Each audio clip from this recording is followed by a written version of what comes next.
Happy birthday to you Mahesh Pandey ji. आपको आपके जन्मदिन की ढेर सारी शुभ। हेलो नमस्कार दोस्तों, मैं शिवेंद्र आप सभी को स्वागत करते हैं शिवेंद्र ब्लॉग में। तो कैसे हैं दोस्तों? उम्मीद करता हूँ आप लोग बहुत अच्छे होंगे।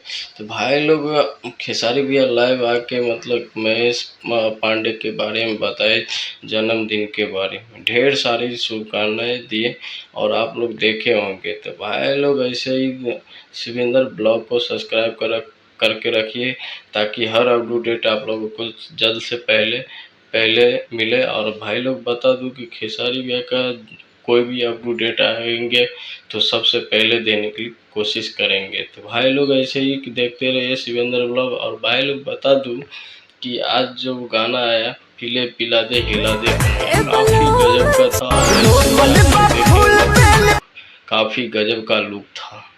तो भाई लोग खेसारी भैया का एक दो दिन में खूब तहलका मचाने वाला सॉन्ग आ रहा है। आप लोग ढेर सारा प्यार ऐसे ही